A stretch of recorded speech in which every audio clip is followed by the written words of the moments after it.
Welcome to MTN Outdoors. Welcome everybody to this week's episode of MTN Outdoors. I am once again your guide, Andy Curtis, and we are once again finding ourselves here on the banks of the mighty Missouri in Wolf Creek, because in today's episode, surprise, surprise, we're talking about conservation and that predator-prey relationship here in Montana in our wild spaces, but maybe not in the way you think.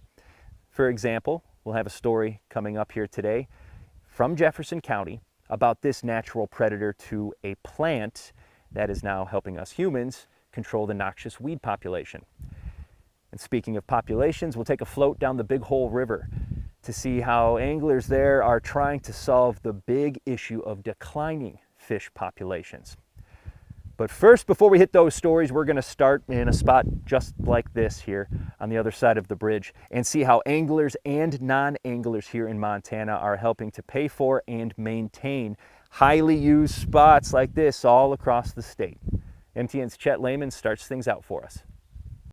This is the boat launch at the Blacks Ford Fishing Access Site on the Madison River. Tens of thousands of people will use this fishing access site this summer, but very few of them will actually fish.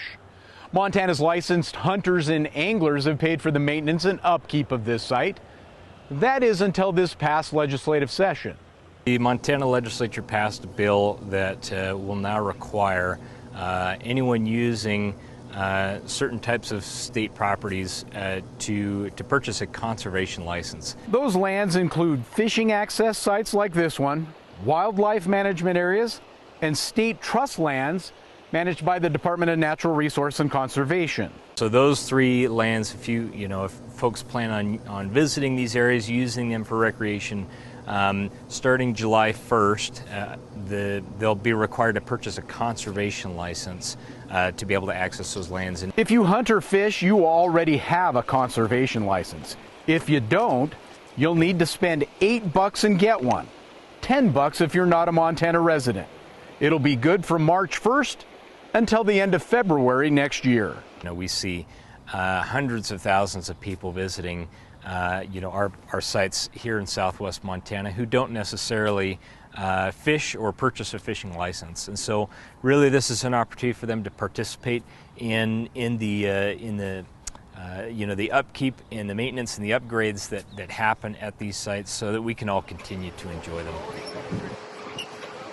This requirement will be in place for anyone ages 12 and older. So starting July 1st, if you plan to visit a fishing access site, go onto our website and purchase a conservation license or stop by our office. We're happy to help. They've made it really easy for you as well. In fact, all you have to do is download the Montana MyFWP app, fill out the application form, and it's good for a year. And then you can feel pretty good about yourself that you're helping take care of a site that you use like this one all year long. At the Black Ford's Fishing Access Site on the Madison, Chet Lehman, MTN News. All right, if you're still watching me, first of all, thank you. And if you're still watching me and looking for a family-friendly getaway for this holiday weekend, I have just the thing for you. It's about 30 minutes outside of Big Timber. You get a good view of the water and can keep your feet dry the whole time if you want. MTN's Casey Conlon takes us there. Hello everybody, we're about 30 minutes south of Big Timber at Natural Bridge and Falls. It's one of the most popular trails in the area, and for good reason. We'll show you just how beautiful it is through our lens and through the lens of a local photographer who knows this area like the back of his hand. This is probably my favorite shot so far today. Cole Waltner has been coming to Natural Bridge for years, but he always finds a slightly new angle. You get that one shot that nobody else has, so just a cool spot, man. Waltner has lived in Columbus all his life, so this is an easy drive, just over an hour. It was overcast and cool the day we met at the trailhead. Him with his lenses, me with mine. Now this first overlook is just a couple of 100 feet from the parking lot, and there are several of these spread around a fairly flat trail overlooking the Boulder River down below. It's perfect for families, especially with small children, but the real views are down in the canyon, so that's where we're headed. If you haven't been here, the name will likely throw you off. There used to be a naturally formed bridge over the Boulder River, but it collapsed in 1988. Now there's a man-made bridge to cross and get down. The whole trail is only about a half mile, so it's fairly simple for Cole to carry his gear. He never leaves home without it. You can only do so much from a trail, from the cell phone. So if you want to get into some of this stuff, you're going to have to work for it. And having this light setup, then I can pretty much go wherever I want.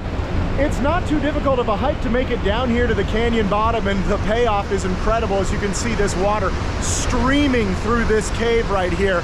And for photographers like Cole, it's an absolute dream. It's pretty cool to see it eyes on compared to up here at the overlooks. You know, it's just a different point of view, different. I think it kind of has a different feel. You have to get pretty lucky to see the falls. In early spring, when the river is at its highest, it'll pour over the top of these rocks and into the pool below. Waldner has gotten some good shots of it, but is always looking for more.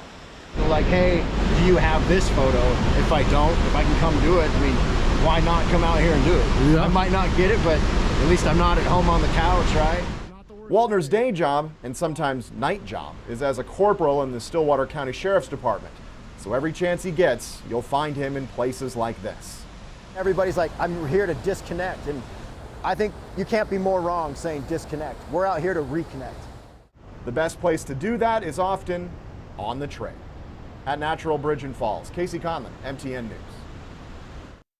And with that, we come to this week's MTN Outdoors trivia question. And I figured we're here, so why not make it about rivers?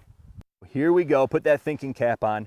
We are pretty much world famous for our clean, clear, and cold mountain rivers.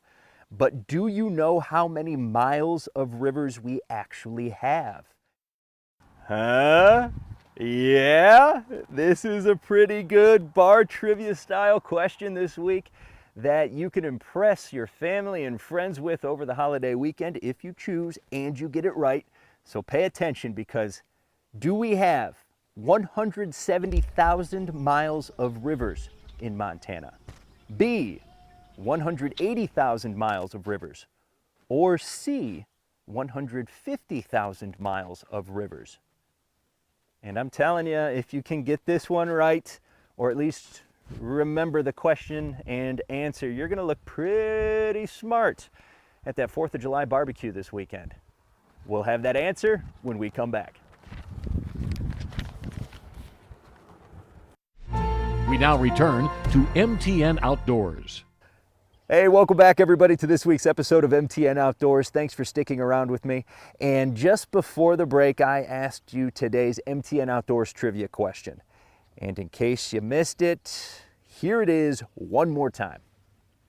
Now, we have a lot of rivers here in Montana, but how many miles of waterways call Montana home? Is it 170,000 miles of rivers, 180,000 miles, or 150,000 miles of rivers? And if you think 170,000 miles of rivers sounds about right, are you sure? Darn right you're sure, because according to Montana Fish, Wildlife, and Parks, that is 100% correct. And if that fact doesn't float your boat, get a load of this. According to FWP, 386 miles of our rivers are classified as wild, scenic, or recreational, which protects those rivers from dams and other development that would change the untamed nature. And one of our rivers, the Big Hole River, has unfortunately been the subject of quite a few stories we've featured here on MTN Outdoors in the past few weeks, and not for great reasons. Biologists are scratching their heads right now trying to figure out why trout populations are declining in the Big Hole River. And now anglers and lodge owners are banding together to try and find some answers. MTN's John Amy has our story. Outfitters and those in the fly fishing business are so concerned about the dwindling trout population in the Big Hole River and other rivers in southwest Montana that they're starting to put up their own money to fund scientific research that they hope will solve this problem. I don't think this is a sky is falling, the rivers are dead scenario.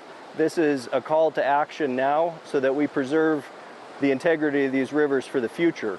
A coalition of outfitters and fishing guides recently formed Save Wild Trout in response to a report showing low numbers of brown and rainbow trout, especially young trout, in the Big Hole River.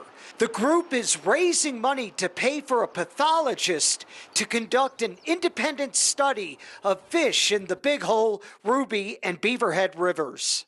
We're essentially not really confident that the Fish, Wildlife, and Parks in the governor's office is doing enough to get to the bottom of what's going on. Why are, one of the most iconic rivers in Montana and possibly the western United States is suddenly, falling to, 50-year lows in trout numbers. In a June 19th letter, Governor Greg Gianforte assured the Save Wild Trout group that FWP has prioritized and will develop and implement additional fish population and health studies on the Big Hole, Beaverhead, and Ruby rivers. Felon said he will share data from their independent study with FWP in the hopes that it will help come up with a solution sooner than later. We need to fix this now so that these fisheries are resilient and we'll have a robust fishery moving forward. Craig Felon started guiding on the river with Big Hole Lodge almost 40 years ago and said the Big Hole is more than just a river. My heart and soul.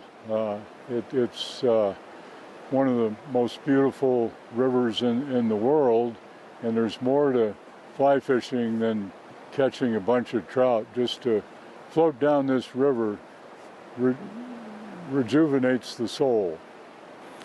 They hope to get the study started by this summer. In Wise River, John Amy, MTN News.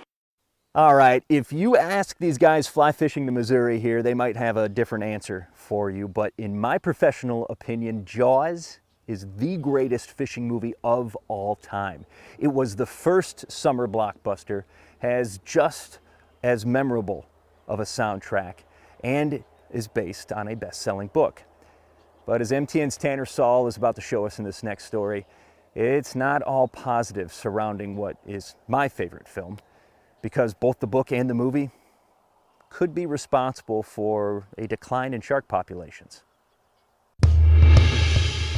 With summer here and people are off to take a dip in the vast ocean, a serene lake, or a refreshing pool, there always seems to be a sense of something lurking below. With a spine-tingling two-note score, the thrilling depiction of shark attacks in Jaws tapped into people's deepest fears.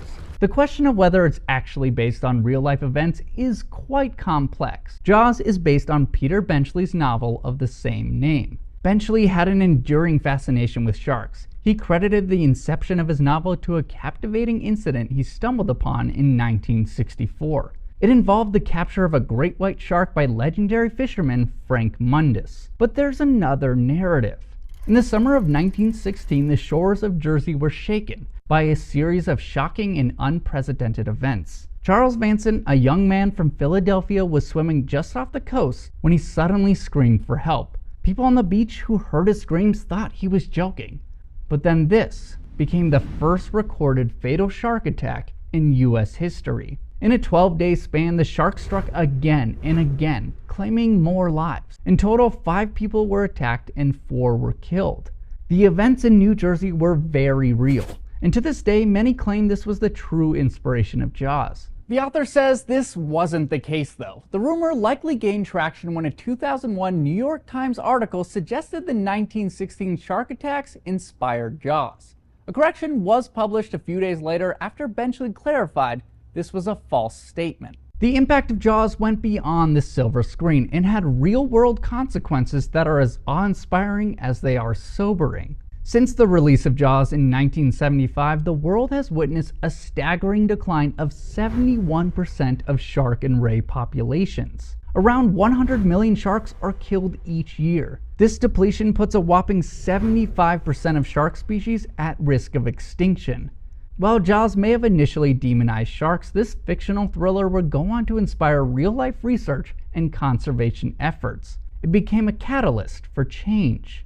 Marine biologists and researchers rolled up their sleeves and embarked on extensive studies to unravel the mysteries surrounding sharks, aiming to demystify these misunderstood beings and advocate for their conservation. Their tireless work aimed to foster a better understanding of shark behaviors and habits, helping pave the way for their protection. While there is greater awareness of their ecological importance and vulnerability, the public psyche still clings on to the perception of sharks as relentless man-eaters.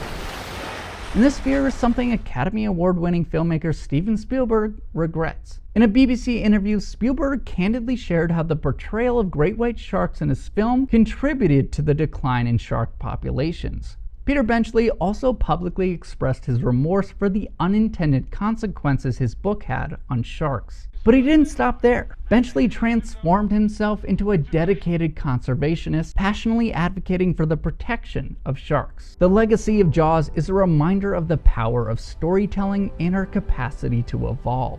A call to action for us to channel our love for thrilling tales into nurturing a deeper appreciation for the natural world. Scripps News Tanner Sell. All right, stick around everybody, because when we come back, we'll see how these insects are being used to fight back against noxious weeds. There's a lot more to come here on MTN Outdoors right after this. We now return to MTN Outdoors. Hey, welcome back everybody to this week's episode of MTN Outdoors. Thanks for sticking around with me. I'm Andy Curtis. And I'm sure a lot of you watching me right now are already celebrating the 4th of July. But this is as good a time as any to remind you that not everyone or everything enjoys setting off small explosions to celebrate our nation's birthday as much as you do. MTN's Jalise Salih has our story. Fireworks, barbecues, and activities with friends are all staples of the 4th of July, but for our furry friends, the holiday weekend might present some added stress. Oh, buddy! Yeah, they get pretty anxious with the fireworks. Does it make you sad as a dog mom? It does. It always makes me very sad. Just want them to be comfortable. Levi and Kramer are Annie Holland's 2 dogs that aren't very fond of fireworks. In fact, while Holland is oohing and awing at fireworks, she says Levi and Kramer are running and hiding. They usually go underneath like the furniture and stuff like that. These are behaviors that veterinarian Justine Griesenauer at Foothills Vet Clinic in Bozeman says aren't uncommon. Whining, shaking or trembling, barking as well, because for a lot of dogs it's a very jarring thing. That's why she recommends owners keep their dogs inside while folks are popping fireworks. The biggest risk comes from them potentially running away, because they could get hit by a car, end up, somewhere that they're not supposed to be. Like the pound. But Griesenauer has some tips to keep your pet safe. It helps if you close the blinds or curtains so they don't see, if you're close to the fireworks so they can't see any flashes. And then play some white noise. So play some music, turn the TV on really loud, play some rain sounds. And if all else fails? If their stress is really bad, certainly one thing you can do is talk to your veterinarian about getting an anti-anxiety medication for them. An option Holland resorted to for her dogs, Levi and Kramer. That usually just helps them relax. Folks in town with nervous pooches like Levi and Kramer are in the clear this year as fireworks are banned in Bozeman city limits. But those on the outskirts might want to put the dogs up for a while. I love the 4th of July, so I love fireworks, but I'm sure these guys will be relaxed, more happy. In Bozeman, Jalise Salih, MTN News. Now, I know dogs are man's best friend. Nothing's going to change that. But this little insect could be rocketing up that favorites list here pretty soon after all the hard work they're doing in Jefferson County fighting back noxious weeds. Here in a remote corner of Jefferson County, some high school students, a landowner, and some little bugs are using an elegant method to get rid of noxious weeds in this area. You can spray herbicides, but herbicides don't kill the seeds and they don't last. So over time, the weed comes back. But if you release the insect and get them to establish, then they will stay here They'll never eradicate the weed, but they will bring it back down to a level that we can tolerate, and it will just be another pretty flower in the environment instead of an economic or environmental problem. In addition to providing landowners with hundreds of thousands of insects, the weed control program employs high school and college students in a summer job that provides education for students and the public alike. As far as this job, I say communication is a great thing for communication with landowners, with your bosses. I've learned what weeds are, what noxious weeds are, and just that you want to avoid them at all costs. For other students, the weed control program provides a lesson in patience as they watch the scientific process unfold. Sometimes it takes long, and sometimes you don't see a difference for a while. So it can do a good job, it just takes longer than most things. Toadflax is the main one that has just gone everywhere out here. I mean, acres and acres and acres of it. And hopefully, I mean, they have helped, but there's so much here. The bugs really need to expand and start chewing up these plants. Dalmatian toadflax is just one of about 30 weeds on Montana's noxious weed list, and Breitenfeld's team travels hundreds of miles over the summer to deliver insects that feed off many of the weeds. We're trying to hurry the process of getting these insects out. We probably get the insects out 100 to 300 years faster than if they just did it themselves. And hopefully these insects will establish and start helping him control these noxious weeds. Reporting from a field on the Jefferson and Broadwater County line, Megan Thompson, MTN News. Well, that should just about do it for me here this week. Thank you for making me a part of your day, and remember, as you're out there enjoying the rivers, trails, lighting off fireworks legally, send those pictures to me at andy.curtis@ktvh.com, and you could see yourself at the end of a future episode. And with that, we come to this week's MTN Outdoors brag board. Dwayne has sent me in a lot of photos over the past year, and I haven't had a chance to get to all of them. So here are some that hadn't made it to the end of a show just yet, but I figured with the holiday weekend, this is the perfect opportunity, especially when you see what he's doing out there enjoying the rivers and lakes here in Montana, doing a little fishing. All right, everybody, thank you again for making me a part of your day, and until next week, I'll see you out there.